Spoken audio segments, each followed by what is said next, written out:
Video game bang, video game bang, video game bang. Video game. Mega Brand.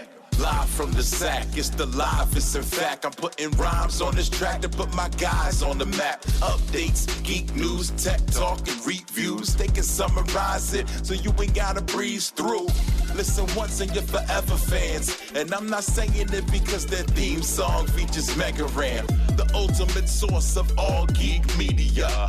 Other podcasts, they just don't match up. Need proof? You can check the archives and catch up. Stats off the chain, we have rearranged the game. It'll never be the same. Now it's time to feel the bang. What is up, everybody? Corey Vincent here, Video Game Bang, Sacramento's #1 geek and gaming podcast, as told by the people in Not Forbes magazine. Joining me, the man to my left. Love having him on the show. He's been back from exile, but he's here with us drinking some fresh cold water because I remembered to put him in the refrigerator this time. Curtis, Skip, and Tosh Fisher. What's up, man? Bang, bang. You in the video game gang. This Kirkland classic, man. Classic. Yeah. This is like the fountain of youth in a plastic bottle. I only buy water. I drink from the tap. Okay. But I don't want to subject other people to that. So Kirkland, I make a special trip to the very back of the store. Okay. That's where I get water. Right. And I buy it just for you fine people who help me out on this show. You are a lovely, lovely soul. Thank you for having me. We have some amazing guests joining us. We have a pair of guests. You know, if you've been listening the last month and a half, it's been a lot of local focus. We're at the state fair a lot. We've had some local game developers. We got a lot going on, but we wanted to keep the train rolling, and we invited a couple friends to join us. They are from a local chair company, gaming chair company, called Tabu Ohana. Welcome to the show, Young and Nalesh. What's going on, guys? What's up, Tabu Ohana? What's up, guys? Thanks for having us on here. Thanks for coming. Yeah. We hung out at the state fair. You guys were awesome. You guys had some chairs on display. And you guys have taken an interest in the local gaming area, and it felt right to have you guys on the show. So thanks for joining. That's right. We're looking forward to doing a lot more up here in the NorCal area. So yeah, well, let's start at the easiest part because let's just dig right in. Why gaming chairs? It seems like there's so many, and they're all the same. What makes you guys different? Well, let's just put it this way: there are more chairs than there are asses. Let's be real. So, chances are, in your house right now, you got a whole lot more chairs than our asses to sit on it. Yeah. So, true. Apparently, there's a lot of opportunities. Right? Yeah. But the gaming chairs is not it, and that's just an entry point for us. There are other products that we're releasing that's going to improve the gaming experience, improving your ergonomic, your sitting, your ability to play better. As we would joke around and say, we'll improve your FPS. I like your guys' style, man. You guys come strong. Like the biggest critique I always hear about the gaming chairs, and I tend to agree, is like the bold, loud, racing colors of it. You know, they're all just kind of ugly. And I walked over to your guys' booth, and I was like, where's all the colors? You guys were like, we don't do colors. Oh, we do. You do now. Oh, no. Okay. You can have any color you want, as long as it's black. That's right. Now, there's another thing that separates you guys, though, from some of the other chair companies, and it's the way that you give back. Because not only do you give back to the local community, but you guys give back beyond that as well. Can you tell me a little bit about that angle of Tabu Ohana? Right. And so Nalesh and I, and our other business partner, Nick, we're all immigrants. Oh, now, nice. The storyline goes as far as this. Nick and I, we came by way of boat to the United States. So we escaped communist Vietnam. I came here in 1979. And then, of course, we got Nalesh here, who also, his family migrated here, from Fiji. That's the American dream right That's there. Right. Yeah. It's the American dream. And now that we've reached our apex of our life, it's time to give back. Now, here's the beautiful thing. We're starting off with orphans. Orphans. Wow. We're taking on the task of, and we're, with all the prayers and blessing and hope, and we want to give back to these kids because absolutely, bottom of the day is all they want is a chance. That's and right. To be loved. Yep. Right. You know, when they're loved and they're given an opportunity, then anything is possible. Amen. Yeah. Anything. It's a little bit of being dreamers, right? We talk about kids who need a chance, and so give them an opportunity. So we came to this country and we saw an opportunity. We were given a chance at opportunity. Not everyone gets that. That's right. And so we're at a point in our lives where, okay, you know, we've had some careers, we've owned some businesses, we've done some things. Right. And the chair and the lifestyle brand of Tabu Ohana is a vehicle to get there. Absolutely. And so we're in business not to make money for ourselves. Right. We're in business that people in the future, kids in the future, can have a better life. That's really what we're after. And so for the orphans, because Nick and Young came from Vietnam, we started in Vietnam. Okay. In countries, particularly in Southeast Asia, there isn't an opportunity for people to get support. Right. So we teamed up with a group of Vietnam veterans. So these were guys who were actually in Vietnam during the war. Wow. And there's 850 kids at the orphanage that we help support. Jeez. Wow, my goodness. So that's a lot. That's behind the scenes what we do. Absolutely. So out front we've got the brand and the chair company. There's other products come along with the chair company. But yeah, we figured, you know, if we ground ourselves in giving back, right, then the rest of it'll take care of I itself. feel like that's any brand or business or anybody who takes themselves seriously as anything has to have that foundation of what they kind of stand for that's bigger than themselves. Absolutely. Right. Because then at the end of the day, I mean, and that can be driven by your own power and money. Like, you know, some people are motivated by themselves being superior rich, you know? Yeah, some people are. That's Some a people motivation. But whatever it is, if you could, you know, put your head on the pillow and sleep at night and know that, you know, that's what you're working for, it gives you direction. Definitely. Otherwise, what's it all for? That's right. Well, That's awesome. Yeah, you're right about that, because, you know, it's interesting you say supremely rich. I mean, in a consumer products business, you have an opportunity to make a lot of money. Yeah. But where we're headed in life is we're not looking to make a lot of money, because what we want to do doesn't cost a lot. Literally, what we want to do is sit on the beach and listen to the ocean. Can you count me in? I'm from you're Monterey. in, man. Real, You man. see? Yeah. Can you See count that? me in? Right? So you don't need a lot of money to do that, right? That's right. And so we figured if we have enough money to have a roof over our heads and have some food to eat, Right. the rest is bonus, right? So why don't we share that with others? I love that. So that's what we do. I love that. What brought you into the gaming chair? You guys have experience in furniture and chairs before the gaming chairs? Actually, yeah, designing gaming furniture, not even just gaming furniture, just furniture. Okay. Office furniture, just your ergonomic sit-stand desk, your office chairs, your typical anything that you find chairs-wise, office-wise, from metal chairs to task chairs to ergonomic chairs. That's what I did. But the reason why we got into we didn't even know why we got into gaming. We didn't have a purpose, by the way. We didn't intend it to. Oh, yeah, let's share our business plan when we started, just before you get into that yeah. story. Literally our business plan. So I come from a corporate background originally, you know, advertising, marketing, which is why we're a good team. Right. Because we have different skills. Nick has skills, Young has skills. We sat down. This is what, 5 years ago, 4 or 5 years ago, 2015. We said, hey, we've known each other since high school, so that's our team. So we're That's some history there. There's history. There's a close knit family. We know we can work together because we know your parents. Right, exactly. So basically, I can check you if I need to. you start slipping, I'm going to your mom's house. That's right. That's what I'm talking about. So literally, we put together a business plan that said this. We want a business plan that allows us to, one, and this is, I'm speaking from the business side because I run a lot of the business. Right. We don't have to have employees, but we can bring people in to work with them. Right. We don't want to have overhead. Right. And we want the freedom to be able to work anywhere there's an internet connection. So we said, okay, if we can build a business on those three principles, you got to be successful. And so then Young at the time was in the furniture business. Okay. And so that's where we got started in the gaming show. So he'll tell you the rest of the story, how we got there. Oh, man. I was at a trade show. I had a 10x10 booth. I used to design a sit-stand desk. Those, ergonomic desks. Yeah, absolutely. Down, right? I got Young, one of those. The microphone is like a little less. Yeah, you got to get right on all that right, bad no boy. worries. 'Cause I want to hear every word of this. No worries. And so that's what I was doing, designing a sit-stand desk. Okay.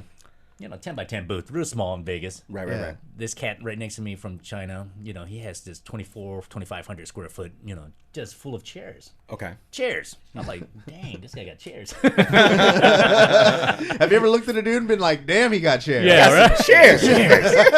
One dude. He is rich and chairs. He got all chairs. If chairs were money. Yeah, This dude would be.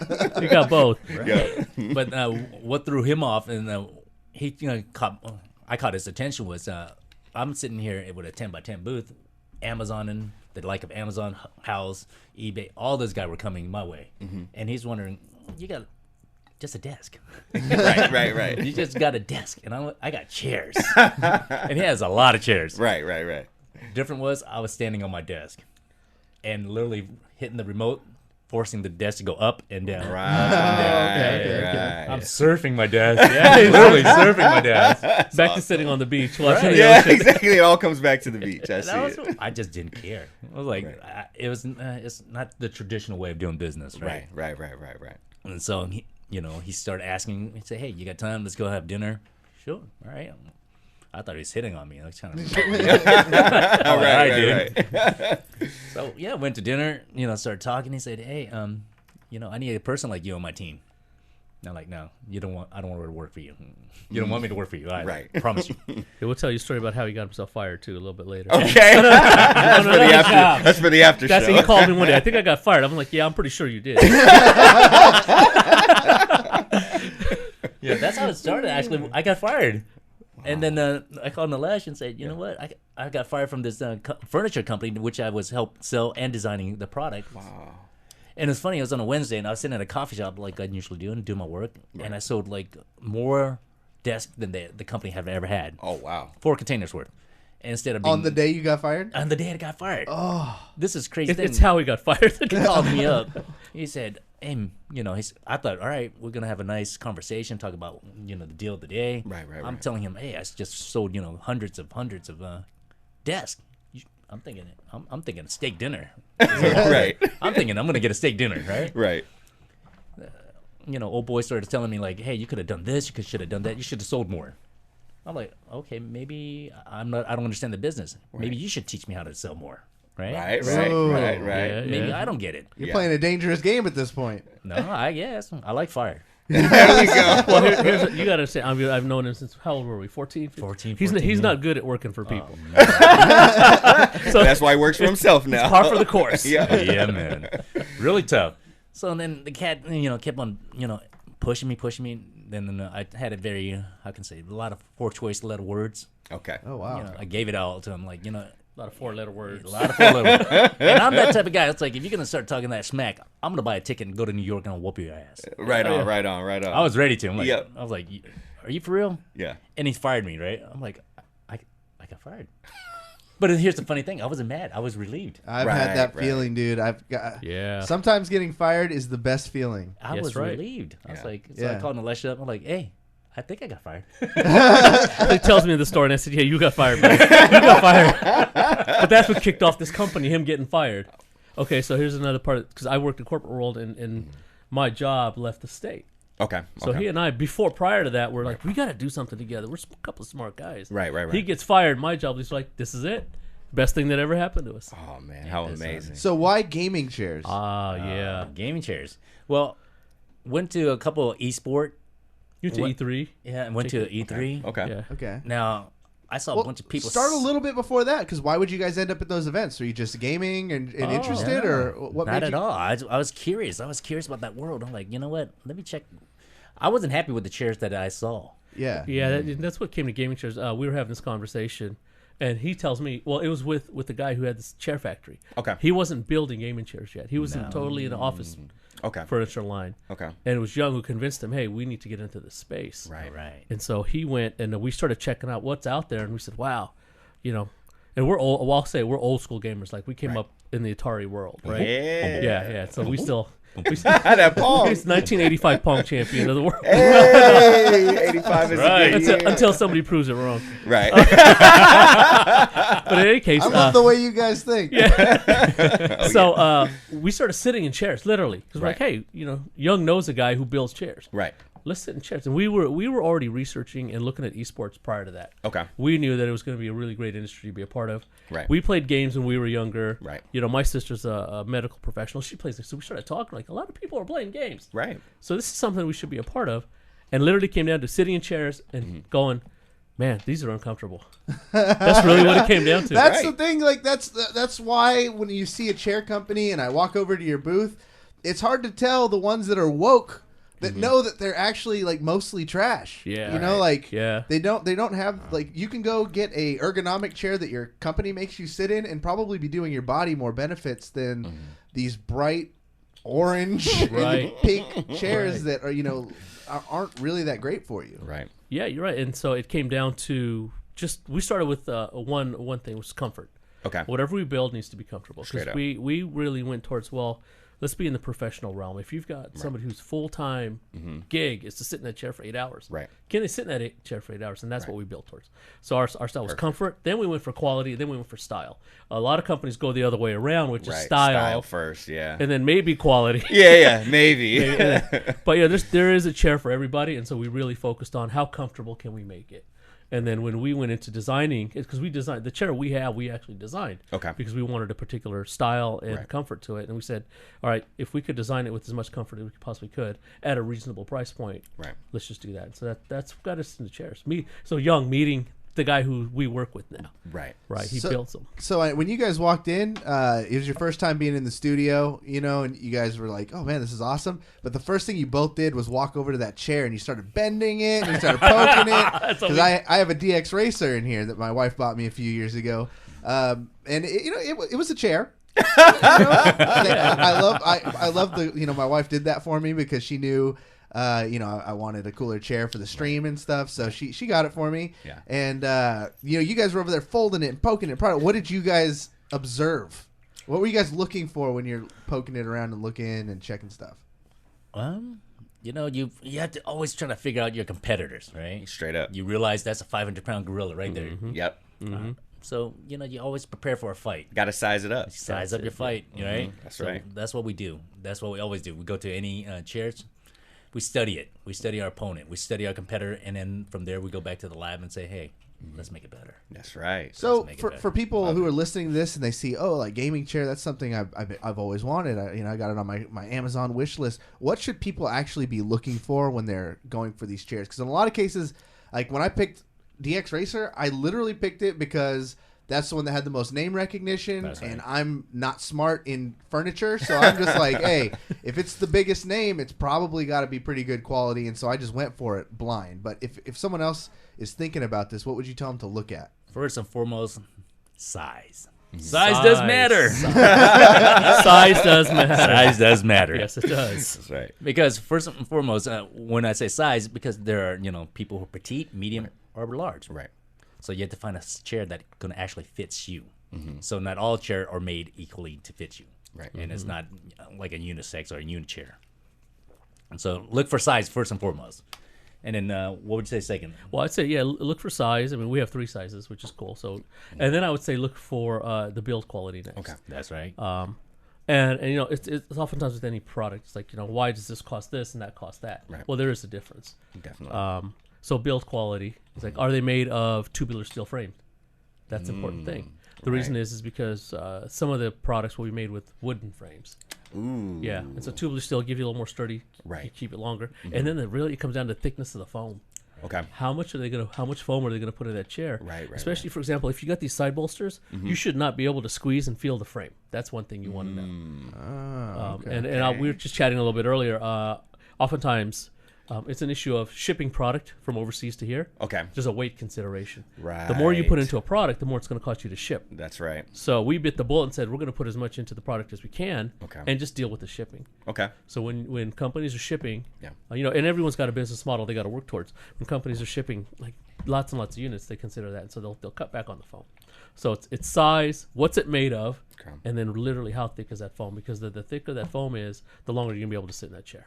Very good point. And it's interesting, like, I can't say just recently, but same kind of about within the last 2 years, purchased a chair. Yeah. I come from a bit of a furniture background, if you want to call IKEA. Okay. If you want to call it furniture. Hey, it's one of the biggest furniture companies in the world, so you go. This is very true. And it gave me a love of Sweden, but we'll talk about that later. All right. But I came from working and say, okay, I'm going to buy like the top chair at IKEA because I can get the discount. And then I say, okay, well, I sat in a few of them and this one's pretty popular or, and pretty comfortable. And then I came around to a chair company that starts with a V.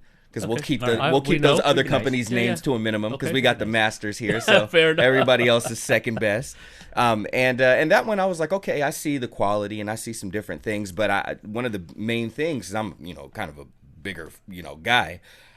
it was like I can't sit in this too long. Right. Like I already got scoliosis, and now the weight and the thickness of the foam factored in. So it's but one of the things that I noticed about you guys' chairs, and it's kind of sly. It's very much a gamer chair. Mm-hmm. But you guys have some chairs that you can slip into that office space. That's right. So for the people that are the undercover gamers, these gamers that are executives, right? They can slip that gaming chair right into the office and not miss a beat. Without a doubt. I mean, one of our first customers was actually a dentist. Oh, there you go. No way. Yeah. That's perfect. That makes sense with the logo, too, because if you look at the logo, it's this big Maori warrior with his mouth open wide, like the picture on the screen. That's why his mouth is open. He's about to get drilled. And so it's interesting. I mean, we've got gamers who've purchased the chairs, but we also have professionals who are interested in the chair. Right. People who tend to sit for long periods of time. Right. Another one of our first customers was a finance professional.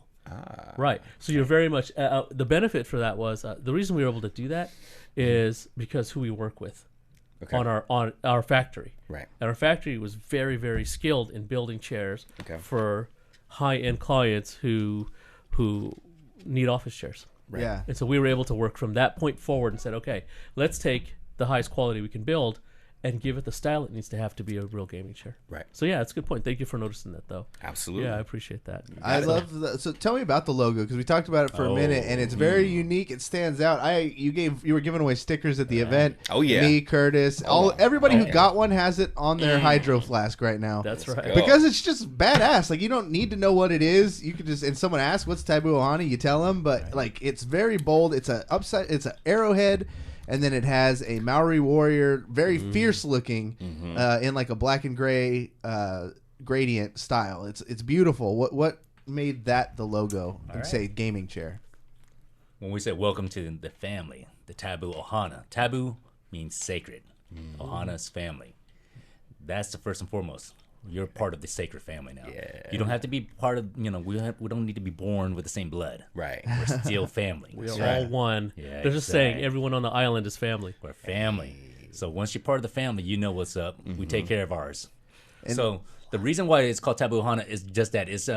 It's trying to get that community together. The gaming community is a family. Anybody in the family understand. Right. You're in the family, now don't go against the family, just like the Godfather. That's right. Do not go against the family. Rule number one. You're right. Never go against the family, Fredo. Sangre por sangre. That's right. There we go. The arrowhead represents hunters versus gatherer. There are those in life who would wish to wait for the fruit to bear and then sit and enjoy it. Right. And they're a hunter. Hunters are people who wants things in life. You want to be the best, you go and get it. That's right. You want that deer, you go and get it. You hunt it. Hunters. Hunters are the DPS, the gatherers are the support players. There you go. There it is. Yeah, we align very much with the hunters. And that's why it's that shape. That's right. That. And then in the letter T, if you see the letter T in Tabu, is actually the fish hook. The fish hook represent, life. Without the fish hook, you can't go fishing. Once again, we say this, you either give a man a fish or you give him a fishing pole. You teach him how to fish. So we're about teaching him to fish. And my last name is Fisher. There it is. So I'm in the sacred family. Just like that. Just like that. You were born into it. That's right. Molded by it. I love it, man. I love it. The Maori warrior, the reason why the Maori warrior with his tongue sticking out, prior to every war, or as you will see most recently now, mostly football or rugby, there's a chant, a haka. A haka, the feet in the chest, slapping the thigh. Yep. All of that is scaring off the enemy, scaring off the evil, warding off anything that's evil, all the negative. Yeah. Right? Yep. Sometimes you can win a war without even having to fight a war. Right. So in life, sometimes, how can I say, if you want something, you have to speak loud. Yes, sir. You have to be bold about it. You can't just be meek. Right. An open mouth is a fed mouth. A closed mouth is not one that's going to get fed. So what's crazy about this is, which is cool and eye-opening, is that, I've had the pleasure of being in esports for a while and seeing meeting a lot of people who work and seeing how the companies are developed, and some are huge and some are small, but in most of them, I gotta say, like, at the end of the day, esports is a competition and you're in it to win. Like, that's right. And if you're a competitive gamer, the point of it is competition, so you have that drive to be the best, and it is very much a warrior mentality. But a lot of these companies don't really reflect that. Like, if you look at DX Racer, for example, because it's right there, like when you look at that logo and you look at the branding and the color, like you don't know what it is. It doesn't really say competition. It says like it wants to be a racing chair. Right. But when you have like this strong warrior as, you know, the logo, and it's intimidating. Like if I roll up at the esports competition and I'm going 1v1 and I see a dude with that on his chair, I might be a little more intimidated. Right. Man, I'm saying, and that's the thing, and that's part of what I love so much about the logo and just the vibe, especially talking to Young and Nalesh more. Like, that's my mentality. When I go in, I want to beat you in your mind. You know, like I'm thinking like Michael Jordan, like MJ. I want to beat you in your head before I even beat you on the court. Because if I can get a leg up, if I can get into your head, if I can get some real estate, if I can sit on the beach in your head, I'm gonna sit on the beach in real life. So I dig it, man. I love it. I think what's sick is like you look at like some of these other companies for gaming peripherals, for example, and you look at a logo like Logitech. You know, their logo is just a G. Right. But Corsair, they're the pirate mask. You know, they're the pirate salesman because that's the mentality of competition and being dirty and getting in there and getting the dub. So it's cool that you guys' foundation is rooted in competition, and that's very aggressive style of competition. And remember, the other thing about competition, and this is what I love about it, because, you know, aggression is kind of being looked at very negatively these days. You know, the results of aggression can vary, and that's more so where we need to judge it. But being aggressive alone shouldn't be, because that's what also in competition drives progress and progression. So, you know, the tech companies, it's healthy with them because they want to come up with the next feature or the next phone or the next software. You know what I mean? And in other businesses, we have a big opportunity to have that same spirit, because that's what's going to drive the best performance out of you. Me and you going at Smash, if you don't hold back, you know, or even Dragon Ball Z, don't hold back. Because they know that if you give me your best, I'll respond with mine, and then we'll both get better. You will find out what you're made of. Exactly. And all boats will rise, right? All boats will rise on that rising tide. On that rising tide. So, and yes, competition is a good thing. Absolutely. As long as at the end of the competition you say good game to each other. GGs. That's all you got to do. GG That's at right. the end. That's right. And so, and then if it's 1v1, I get that's GG. But competition is also about the community, the people who are on your team. Yep. The sacred family. This is sacred family. You got to have each other's back on that team, right? Straight up. So that's important, and that's one of the reasons this logo is so large on the back of our chair. Yeah. Because when you're in that competition, you're in that competitive mode. You're letting people know, hey, look, I got my game face on. I'm warrior mode right now. Yep, that's right. So if you're going to come at me, you better bring your game. You better bring, and a logo with such a big message should be big. Yes, so it makes sense. Yeah, and that's why we made it really big. Yeah. So what's the strat, man? So you're entering a hyper competitive field and then it's, you know, one that's growing fast, and it's one that's already kind of well established. So you guys have been putting a lot of attention and detail and love into the local scene, which it means a lot for people like us, who's like an independent podcast, because, you know, we've been doing this thing forever just by word of mouth and going out to the grassroots and people. So when we started our show, it was like, how do we expect people in Japan to listen to this podcast if people in our own backyard won't? Right. And so we started marketing to local, going to events, making our, you know, shaking hands, giving back when we could. Yep. And, you know, that was our strat. But chairs, it feels like a little bit different, because I don't know how many of these you got to push, but you got to think to support yourselves. You got to sell a lot of chairs, and you got DX Racer, who's, you know, on PewDiePie or whoever, you know, they're doing this big influencer marketing. So how do you guys, who know you have a better product, you know you have a badass logo, how do you share that with the world? How do you turn this into a big business? Now, here's real simple. At the end of the day, a chair is just a chair, right? We got other stuff coming. Stand by. Like I said, when we put our warrior face, we're not just playing. We'll play to keep. We're looking to win. Yeah, that's a strategy. We like to keep things simple, right? And that's our approach. Right. You know, we have our staff meetings usually in the evenings with some beer. We got our staff meetings together. We like to keep this simple. And so you touched upon it. I mean, you said, you know, we start local. We want, if we could get, you know, all the people who are into competition of some sort, game, you know, or if you're professional, in just our local area to buy the chairs, we're happy, we're good, right? And so we start with a simple attitude of, it's just really, just be nice. Yep. That's it. Just be nice to people, tell them what they're going to get, and just grow it from there. And so we truly believe in word of mouth. Our approach is, we could put a lot of money into advertising and promotion. Yeah. But then what we're not doing is putting those dollars into development and the people who are in the family, like helping them. Right. And so what we often do is just make sure we support local local gamers, local streamers. Yep. And then get them to like the product. We want people to buy the product because they like the product. Yep. As opposed to buy the product because we had the biggest booth at the show. Right. Yeah. Exactly. Right. And so we're very much win-win. If we get more out of it than you get out of it, then we don't feel good. Right.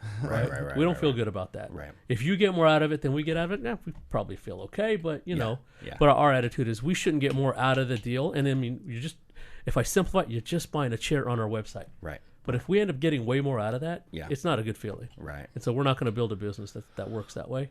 Makes and sense. so it's all about, if we haven't grown up in Sacramento, we've all left and come back. Right. And we tend to find the community aspect here just locally. Yeah. Like we know that our Sacramento peeps are going to have our back. And that's how that message is going to get out. Yeah, absolutely. And I love that because it's grassroots. Like you said, it's word of mouth, it's local scene. And me and a buddy of mine were talking the other day, how people expect to get things so fast out of things. It's the instant gratification, era that we live in. But you have to invest so much, and people sometimes just think of money and it's like, money is it can be a commodity, you know what I mean? Like you could use it, but ultimately it's a resource. But what we should be looking is the energy that we invest into it, the love that we invest into it. And you got to plant the seeds and roots grow down before they grow up. You know what I mean? So I love your approach to that. That's awesome. Yeah, and that's interesting. It's important because somebody that I know, he's very successful in business, and he says to us, right, here's a saying. People think about money. And I'll just say two things about money. There are people who like the idea of money, but for us, sitting in the bank doesn't do any good. Right. Our attitude is, what can the money do? Yep. Which is why we have such a big focus on our nonprofit side of the business. Absolutely. Right? So you make money, but what can that money do? That's what's important. Just having it sitting in the bank doesn't do us any good. But the saying is, we also coach entrepreneurs on how to get things going. Okay. And the saying is this: money is all around you. So think of it this way: you're in a boat floating in the ocean. Okay. The water is the money. You have to just reach out and grab it. Right. Why am I broke? How often you reaching out and You're grabbing not reaching out. You got to reach out. So Come out of the boat. Come out. There we go. Which means you got to get out of the boat. Right. You got to get out of that comfort zone. Right. And make something happen. And so we know that this is a long-term vision for us. Yeah. Right. So it's a different perspective than, hey, I'm going to put some money and I should be seeing a bunch of return. It does take time. Yeah. But we know that if we focus on our vision of where we want this company to go and how we want this company to grow to support the orphans. Right. Because we started in Vietnam. We're making inroads in other places like India, for example. Oh, that's awesome. We have friends here locally who are going to work on orphans in the programs for the United States as well.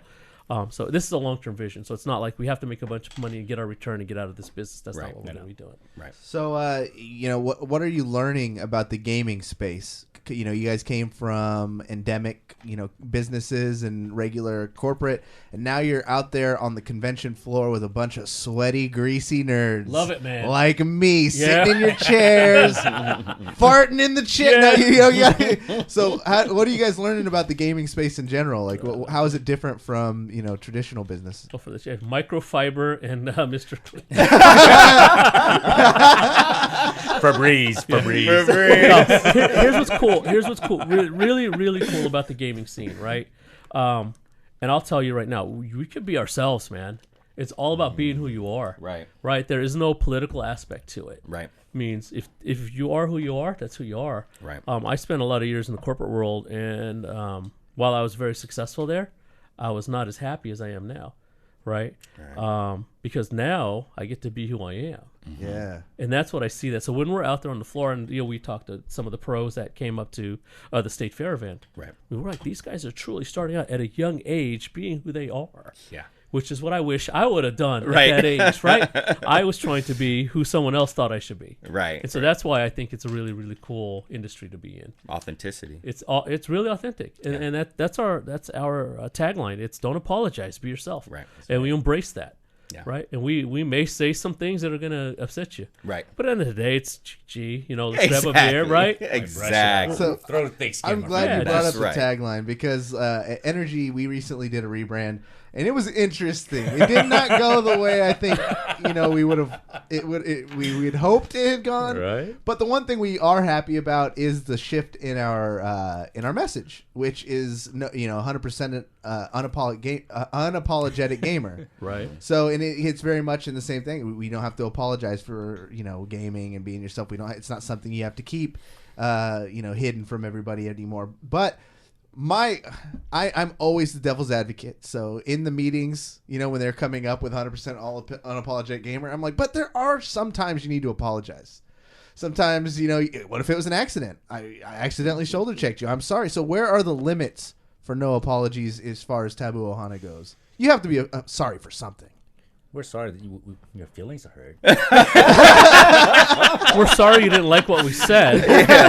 But we're not sorry for being who we are. That's it. Those are the ultimate apologies that celebrities have to do when they do something, when they actually do something real. Right. And then they have to come out and say, I'm sorry you were offended that I said. We're sorry for... No, the truth is, the don't apologize, be yourself is about be authentic, be who you are. Right. If you do some wrong... Of course. Then correct the wrong. Right. Yeah. Let's go. Right. Because that's authentic too, right? That's authentic too. Right. That's If you know you were in the wrong, hey, say to the person, hey, look, man, I was in the wrong. Right.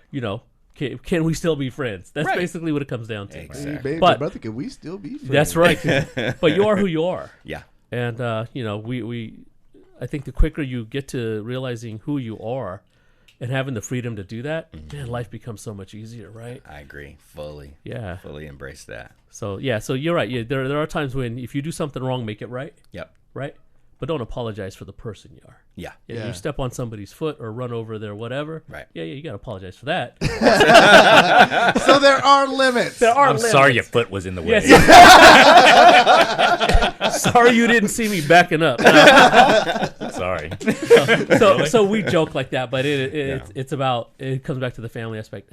Just show some respect. Yeah. You know what I mean? Just be bring it back. Just be nice to people. Yep. Just be nice, but don't apologize for who you are. Right.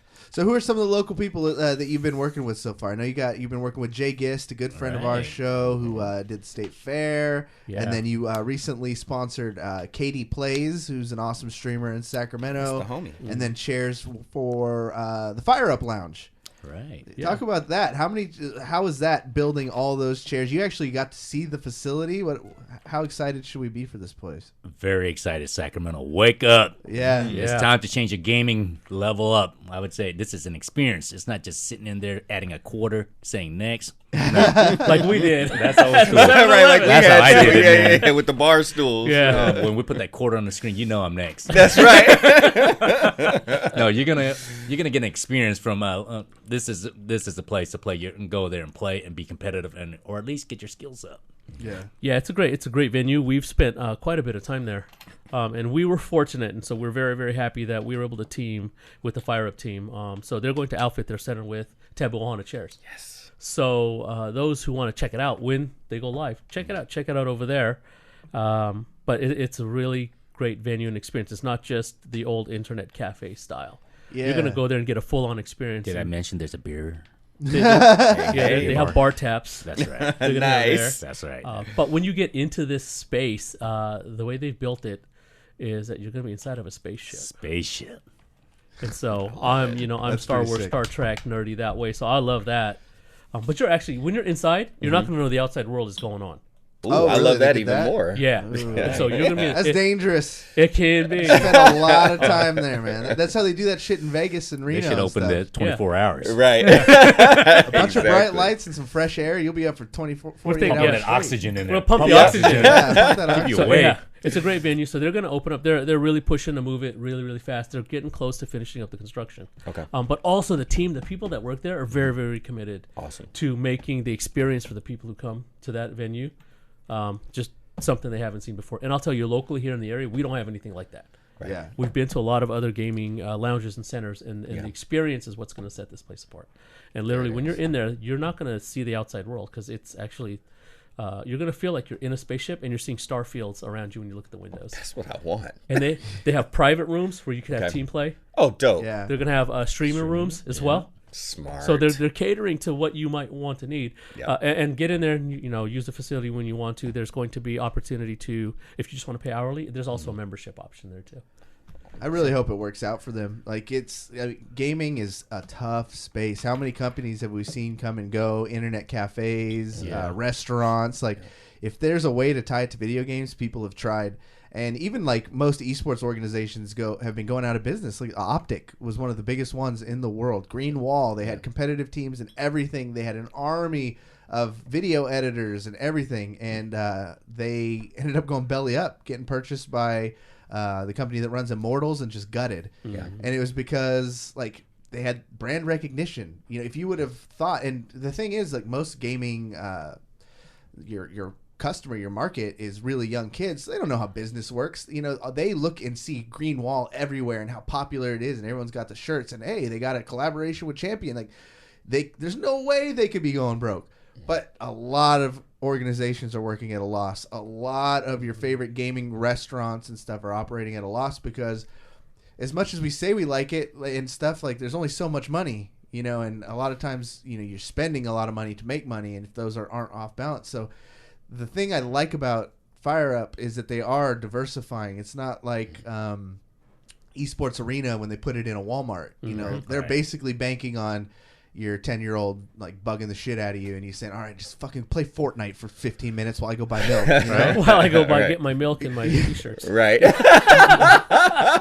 Just one aisle apart from each other too. They're really close. And they consulted with us. We were one of their first consults. They called me and a buddy of mine, Drew, and ran through their entire business plan, which is pretty different, now from what it was back then. And that's one thing that they did that was smart, is they went out and talked to people who knew the space, and we were like, I don't know if that'll scare off some people like this, and they listened, not just us, they went out to other people, put their ear to the ground, and last I talked to them at the fair, top notch. I can't wait to see what they do. But it's gonna have a bar. It's gonna have private streaming rooms for even like tabletop. Mm-hmm. So like if you like are wanting to stream yourself playing Dungeons and Dragons, you go there. That's right.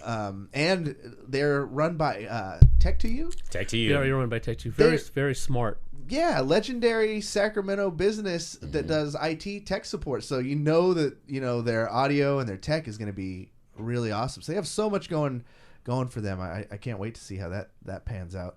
Yeah.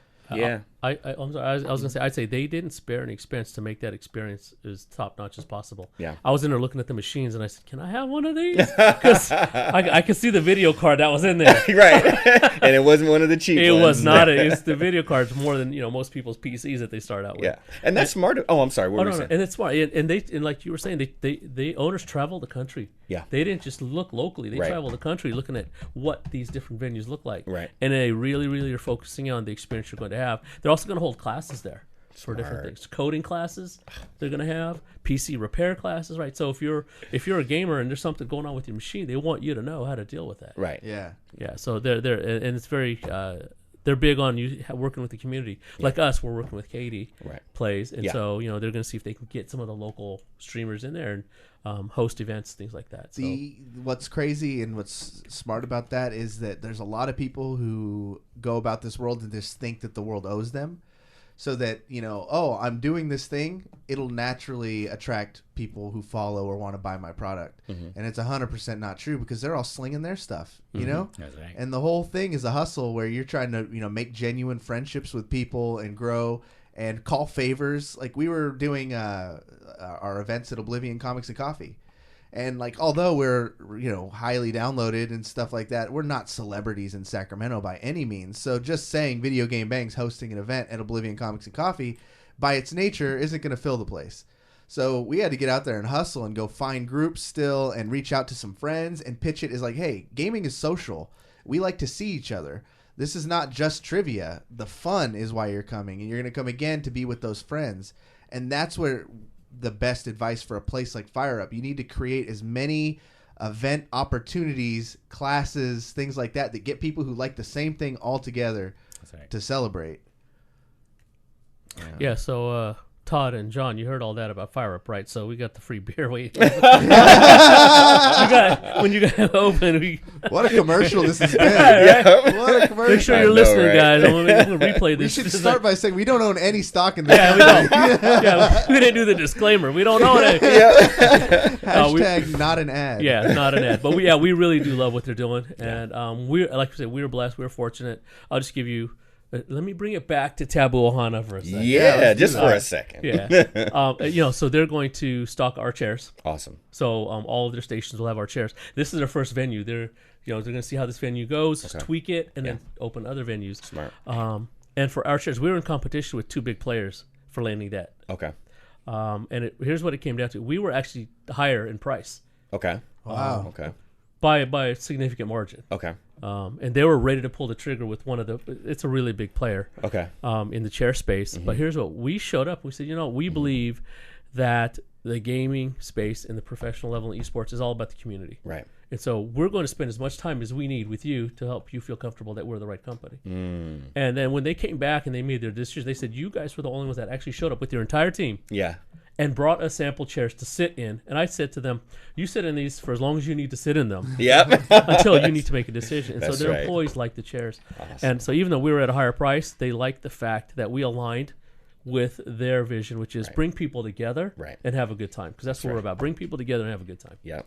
That's right. You bring people together and you have a good time, and those people will want to get back together again for another good time. Exactly. Yep. And they'll bring other people and have a good time, That's right? right. That's right. Absolutely. So and so that's why we're really happy to be working with Fire Up, and we're really excited that they chose us. I mean, we're just blessed. We're happy that they chose us. I'm happy that you chose y'all too, because I get to see it in the Tabu Ohana when I when I go up there. How's so besides you were talking about kind of interacting with gamers and them being authentic in themselves. Has it rubbed off on you guys to start playing any games? Or what have you guys been following? What are you talking about? We're the original. I'm the original. 1985. You said it was 85, right? The champ. Wait, you said 1984. The champ is here. Just don't Google that. It's not on Wikipedia. We haven't updated our Wikipedia. What do you guys think of all the modern stuff, though? Have you guys tried picking up any of the new stuff? Just to see what's out there. We tried. We were playing Smash for a little bit. We did. Hey. Yeah, we had a good time with that, and that was a lot of fun. You smashed the button. he was mash, not smash. I was mashing the button. I took off my shoe, had my toes on the controller. How did you kick me off of that? I'm like, I don't have enough fingers for these control buttons. And so playing is a lot of fun. But our days, man, we've been so busy. Yeah. And we're fortunate to be busy. Right, absolutely. We are either out talking with people, if it's one-on-one, or with other groups or with other organizations who are looking to do something with us. We've spent since the State Fair we've been extremely busy. We've been talking with a lot of streamers. We're getting a lot of requests for sponsorships now. That's good. Which is really good, and a lot of good streamers. Yeah.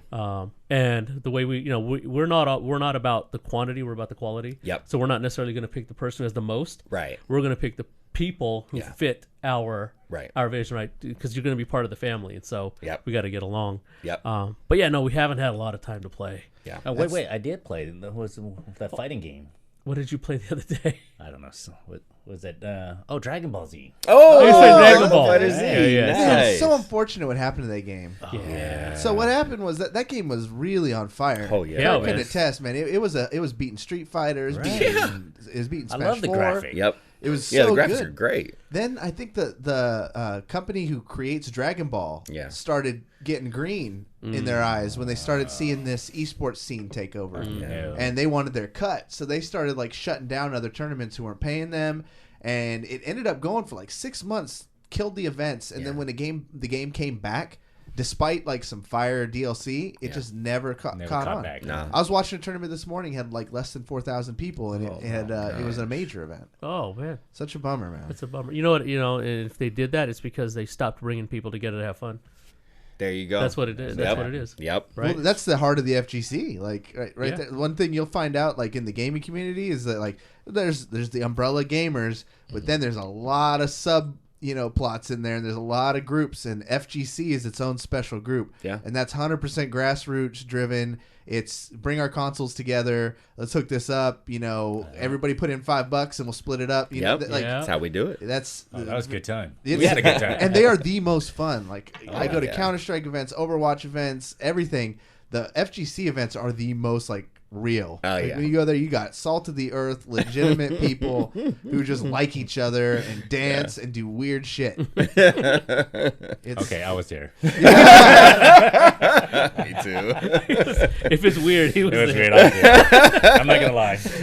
What's we were talking to some game developers who were at the state fair, and they were like, "Oh man, kids have no filter. They'll just say that they'll rip your game to shreds and not know they're breaking your heart." Did you have any cool, interesting stories from State Fair of some old dudes who don't know anything about gaming sitting in your chairs? We got this lady. Mm-hmm. She must have been at the beer garden one too many hours. The way she came at us, it seemed that way. Those wine slushies had the girls all sloshed. Yeah, man. Oh wow. Oh man, she came at us hot and violent. Yeah, and hot. Gosh. She came up and she's like, "What is that?" No, looking at our logo, right? She said she walks up. I was standing next to our band. She goes, "What is that?" Right. Besides being ugly. Oh, man. Came right at us, right? Oh man. It's and she said, "It looks demonic." Looks demonic. Is that a devil face? And I looked at Young. Yeah. And I was like, "Let me take this one." I saw his face. I said, "Let me." I got to hang out with Young before the show. You guys should know he's shredded and a crazy jiu-jitsu guy. So nice. Brazilian just jiu-jitsu. Have fun. I was fun. Oh man! So he calls me the diplomat. So I handle those kinds of situations. Yeah. And so he's the guy on the team. If I say, "Hey, I need a space shuttle on Tuesday," he gets me a space shuttle on Tuesday. Yeah. So that's what he does on the team, right? Okay. So I was like, "Hey, bro, let me handle this." Yeah. So I said, okay, I could either let her have it or just educate her. So I took the opportunity to tell her what the Maori warrior was about. Okay. I told her it's a very sacred symbol to a group of people in New Zealand where I happen to have family. Right. And so then she kind of was not happy that I didn't get mad, which was weird. Okay, so she was looking for it, people. and you didn't give it to her, and that made her probably even more upset. She got upset that I didn't let her have it, and so I just explained, "Hey, this is what we're about." I explained to the orphanage, so this logo helps support kids who don't have families. Exactly. And so that's what we're about, and so she just, it's a devil family, and she walks off. Oh wow. Okay, so that was the only not fun experience, but I'll tell you what, we were actually pleasantly surprised. Mm-hmm. There are a lot of people much older than us, who showed up and said, "These are cool. I love these." Oh, that's awesome. Yeah, it was really cool. They sat in them. They liked the style. Yeah. We told them the story about the orphanage and what we're doing, that we're a local company. Yeah. And we got lots of support from people. Oh, man, that's awesome. So that was really encouraging. And it's great to make the introduction like that because, so often, it happens in the gaming community. We think of our elders and we're like, oh, this or that, or they're out of touch and all that stuff. I'm like, man, y'all go talk to Jay. Jay will whoop you up in a video game, and he's changing diapers. What, you know what I mean? Yeah, so there's this negative connotation to older people, but those are the people that came before us. But what's smart about you guys approaching that group of people is, like Cory was saying, all these gamers are younger. You know what I mean? They're between, for most of them, between 8 and 17. If you're talking about the core audience, you know what I mean? So if you go and you talk to the parents, because these kids ain't got jobs, they ain't got no money, they're not buying chairs. Right? But you introduce yourself to the family and let them know, hey, the kids that you love, there's kids that don't have families. And these chairs that you would buy for the kids that you love will support kids that don't have families. Right. So what chair are they going to get when they go to Christmas time? Yeah. They're going to get the Tabu Ohana. So that's really, really wise that you guys are doing that. We were hosting some panels there with some of our pro gamers, and it was open. People could ask whatever questions they wanted. It was a lot of, kids or younger people who had familiarity with the game asking questions. So, they were getting into some meta questions and, how do I become a pro gamer and all that kind of stuff. And then finally I could tell, you could see in the audience some of the older parents who were just only there for their kid. And they're like, this is ridiculous. Right. And finally one of them had the guts to put his hand up. And he's shaking his head no this whole time, and he puts up his hand. And I kind of knew, so I went before they were done asking their question to brief on what his question was. and it had to do with like, what did your parents think? And so I let him ask it because actually I wanted to let the players answer. Right. And as soon as he did, a lot of the other parents shaking their, yeah, finally someone asking the real question. Right? And the players didn't give a great response because it was Garrett G from our Rocket League team, and he's like, I played an unhealthy amount. Like, I was there when I heard that. I went, oh wait. Yeah, he was like, I wouldn't eat and stuff. He's like, actually, I wouldn't recommend kids do what I did. It was really bad. He's going raw. Yeah, he was going in. And it was kind of like you two, like Nairo, the diplomat, would go back to Nairo, and he'd be like, well, do your homework first. I love Nairo. I would do my homework, and then like Nairo's the G, and then Garrett's just out there just being gangster. He is. That's, but it's interesting. We like talking to the parents and the grandparents too, because in the game, my kid plays games all day, and here's what we tell them. It's like we tell them, and we like to talk to the parents, tell them this: let them. Yeah. Have limits that are reasonable, right? Exactly. But let them play, because one day these kids, some will become professional gamers. Yeah. Some are going to have to get jobs. Yeah. And what kind of jobs are going to be available in the future? Game developer jobs. The jobs that we were used to in the past, traditional jobs, those are going to go away. Yeah. 40% of those are going to be gone. Right. Estimated in 10 to 15 years. You can attest for that firsthand. Of course. Your job walked out the door. Yeah. And so we said, let these kids be comfortable with what's going on in the gaming space. Yeah. Because some will be programmers. Yep. Some will be hardware. Yep. Some will be, graphics. Yeah. So all the jobs that are coming up are going to, you got automation coming. You got all this stuff that's going to be AI driven. Yeah. They're training right now for the careers that they're going to have in the future. Absolutely. And when we explain to the parents that way, they kind of go, oh, okay, well, I kind of get it. Yeah. As opposed to they're wasting their time doing this. Right. And we tell them they're not wasting their time. One of my good friends spent his, he's in the Air Force now. Okay. But because he spent a lot of time playing games, he flies drones in the Air Force. And makes a good living in the Air Force. Man. So, he's perfect. in Virginia and he flies drones overseas. Yeah. Wow. So we tell them, gaming has there's a practical benefit. Right. For your kids, if you got younger kids, beyond the fact that it's entertaining. Yeah, and people forget that there's things built into games. Like I remember, like me being younger, I had to, and single parent household, my mother raising me and my brother, things like problem solving. Right. And doing my own tech support and figuring things out. Why isn't this turning on, or why is this? That's how I learned computers at all. Like my dad didn't know how to do computers, and my parents, like they were, my dad was a mechanic. My mom, was just a person who worked. She didn't know what her computer was doing. Right. But I got The Sims, and a buddy of mine told me I could put a code in to do some shit, and then I started putting in commands, and that's how I learned, basic command prompts, right? And things like that. And then I wanted to play on high. So how do I make that happen? A buddy tells me you need a graphics card. Yeah. Well, what's that? Look it up. So I built my own computer just because I wanted to play The Sims more. Right. And that's nothing I learned in school till later. By the time I took computers in high school, I was a senior. Yeah. And it was the easiest class of my life, thank God. But I feel bad for the other people who went that long in life without knowing, and still don't to this day. Can't take apart a computer. Like, it's more valuable, in my opinion, than taking apart a car. Yeah. I can. Well, what's inside of every new car that you buy? It's a computer now. And it's driving itself more. Yeah, these days, and right? I learned that firsthand through my last job as a radio engineer. I have no business being a broadcast engineer. Right. Or tearing apart a transmitter that could kill me. Right. But they're computers now. Like, it's not like it was back in the old days where they're twisting analog things and have to replace a tube. These things are basically just computers, and I could swap a component. I've done that. I could solder a little bit. So it's a new world order out there. Tearing apart a computer today is like, my dad when he was working on his 69 Falcon. Right. Oh man, we're getting deep, guys. Yeah. Man. Oh yeah, real deep. You're man. We're family here. We're getting into the family discussion. That's right. The sacred family. I told my wife too. The first thing I told her is, we have the Tabu Ohana guys, and she doesn't know too much about it. She goes, "Oh, Ohana means family because of Lilo and Stitch." Of course. So, before we end this bad boy and go into the after show, where I know Young has been waiting because he's Lord. he's ready. He's got some stories. He's got some hot takes. We should let you guys know we are sponsored by Oblivion Comics and Coffee. We talked about them a little bit earlier. Amazing. They help give us. We have a drink on the menu. They give us comic books to do our podcast, the Krakoa Cast. Where is the comic? Actually, I'm gonna do our segment for Oblivion Comics and Coffee right now. We're going back with a little Curtis's Comic Book Corner. Curtis's Comic Book Corner. So shout out to Oblivion Comics and Coffee, as Cory said. They're downtown Sacramento, right next to the cathedral. Make sure you stop by. Make sure you mention Video Game Bang. Get that sticker, son. Get that sticker. Where's that sticker out? Right Bam. There. Can you put that through for him? Bang, bang. Bang, bang. There we go. Bang, bang. Little Cactus Jack. That's right. So you guys, all of you who are loyal listeners and viewers already know that we did our full Krakoa cast covering the House of X and Powers of 10 Marvel books right now. This is number 3. This will not be in depth. We're just gonna kind of breach the top, just at the top of it, and then we'll see. Just the tip. There's a tip for you. Stay out of dark alleys.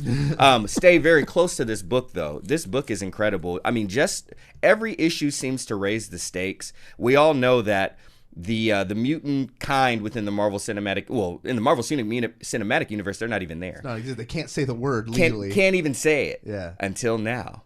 And since they're going to be bringing them back to the movies within the next 5 years, they hired Jonathan Hickman to tell the story of how mutants come back with power. And this is pretty much a suicide mission, more or less, that Cyclops, Wolverine, Jean Grey, Archangel, Mystique, Nightcrawler as well have to go on. And they got some specific intel from Powers of 10 number 3, that issue. And with that intel, they have to go and they have to approach the Orcus system and go after the mother mold, because the mother mold might create a whole race of not Sentinels, but something even worse than Sentinels. And I liked some of the points that Cory made about how he felt like Charles Xavier and Magneto might have been a little manipulative in some of the things that they said. I view it differently. I think it was just encouragement. But ultimately, where I can tell you, this is the biggest cliffhanger that we got. There's high stakes. Everything's starting to get laid on the line here, and a line officially has been drawn in the sand. Not only did Emma Frost walk in and get back a very valuable mutant asset from the clutches of really the United States government, the U.S. government, but the way that she did it. And while she's doing that, and everybody can see on the back end, like I said, these guys go on a mission. And where we leave off on it is somewhere that you will definitely want to pick up in the next issue. If you even can, man. You're going to have to buy this one digital these days, or go into Oblivion and put yourself on the reserve list, because they're not getting enough to support the demand. The comic has taken off. It's pretty much, like Curtis said, the most relevant comic book out there right now. Number 1 and number 2. They're already on second, right? They have to do a second round. Yeah, I mean, and it's like that every one. Like, pretty much the day after, they kind of announced, like, yeah, we're going into a second printing already. Of all these things. Yeah. So there was one issue that I couldn't even get my hands on, and I had to go get a digital version, which ended up actually being really cool. Digital comics are legit. See, I'm so glad that you got an opportunity to read digital, because the way that you can isolate the panels and kind of only focus on that. But in this particular case, analog is still a thing. Make sure you visit Oblivion Comics and Coffee and pick yours up while you can. And I'll mention this because it's a big book, and there's a connotation with comics that you got to have this 10 years of knowledge and continuity and all this stuff. No. Even David was saying that last week, and we were like, no, bro. No, you don't. This one, if you know who Wolverine is, that's probably more than enough, because this is a master storyteller telling an incredible story. So go into Oblivion Comics and Coffee, grab it, and then come join the Krakoa cast. When we do it live, we'll put some notifications out, and we can really dig deep, real deep. All right, guys, that was our show. Thank you guys so much, Nalesh and Young, for popping over to the show. Please let everyone know where they could learn more about your beautiful product and company. Check us on our website, tabuohana.com, and follow us on Twitter, Facebook, Instagram. Yeah. So tabuohana.com. Check it out. We're running some free shipping right now. Free shipping, folks. Yeah. Eating that cost up, man. That's awesome. Yeah. And tell us just one last time where you're going to be at for the rest of the year. If people are looking to sit in one of these chairs themselves, where can they see them? Well, up here in Northern California, we're going to be at Fire Up Esports. Cool. So they're going to be stocked there. We're also working on some opportunities in Southern California to get them represented in some stores down there as well. All right. And you guys will be walking around E3? No, TwitchCon. TwitchCon will be there. TwitchCon, handing out stickers. What are you guys doing? That's what we're going to do. We're going to study. Look for these guys. We're going to study. Yeah, look for us there. Yeah, we're going to be at TwitchCon. And, a lot of what we do is the reason we go to a lot of convention events is to ask people who are there what they want, and then we figure out ways to bring that to them. All right, man. That sounds great. And they're going to be sticking around for the after show. If you guys listen to the podcast each week via RSS on great platforms like iTunes, Spotify, Pandora, Audio Boom, and tons of other ones, thank you guys. But you can watch us live and interact, ask questions while we're doing the show on twitch.tv/videogame_bang. And if you're already here just hanging out, catch up on the old episodes by going to the RSS feed and subscribing. Rate it 5 stars. We got a 5-star rating with over 100 ratings, and we're proud of that one. Curt, you've been doing so much. Where can people catch up with you? Oh, man. Number one thing first, catch me here. Make sure that you guys go and watch those videos that Oblivion Comics and Coffee are posting for Krakoa Cast and for our little impressions on the comic. Second, make sure you check out the Sacktown Breakdown, Twitch, YouTube, and Twitter primarily. We just had Yusuf Scarbs from the Sacramento Kings Guard. We just interviewed him, so he was just on the show. We got my favorite player, my main man, Worthing Colt, coming next week. And we'll also just be covering everything that kind of happens up until the next season. Oh, and check out some videos. We played Yusuf in 2K, so a video will be coming out. How good is a professional 2K player versus the average 2K player? I can tell you, there's a reason they're professional. Oh, yes. There's 100% reason. Oh, yes. We are but mere mortals compared to some of these guys. Oh, yeah, we definitely are. But I still got buckets. I just want to say I got buckets on Yusuf. Let's go. And he was first team all defense in the NBA 2K League this year. Let's go. My boy. All right, yeah. And I stream on usually Mondays and Tuesdays on my personal channel, What's Up Pizzas, when my wife is watching The Bachelorette. So if you guys want to stop by and watch me fail at Overwatch, that's fun. And then the SF Shock, I got to give these guys a shout out. I've worked harder in my life the last month than I ever have doing anything ever, trying to launch the pre-sale tickets. If you guys have been following the Overwatch League, you'll know that next season they're going to home games. And what my job has been tasked is, like, how do we make an experience that's not like a traditional sports? How do we make something that no one's ever been, ever seen before? And we launched our pre-sale tickets for 2 events. One is going to be at the legendary Cow Palace in Daly City, which basically is San Francisco. The Beatles have played there. Presidents have spoke. It's a legendary spot. There's, I think the Golden State Warriors even played home games there for a while. So it's very historic. We got the second one in July in the San Jose Civic Center, where we plan on bringing a tech experience. You know how most have an artist alley? Yeah. We're going to have a startup alley. We're going to bring in a bunch of the local startup companies just to show cutting edge shit. Make it part CES, part Overwatch, and 100% fun. So we launched our pre-sale with that. It went incredibly. It's like that thing when you put something out there and you have no idea, will anybody buy tickets to an Overwatch match? We didn't know what to expect. A couple hundred. Yeah. We hit way above our goals for the first weekend. A lot of celebration going on, and it's all because we fostered an incredible community. Shock fans are easily the best fans in Overwatch League. The positive response to everybody has been extremely gratifying. It makes all that shit and crazy months of planning and prepping all worth it. So thank you guys so much. Love this local community. That's it. That's the show. No more talking. Wipe those tears away. For Curtis, Young, Nalesh, my name is Cory saying, you've just been banged.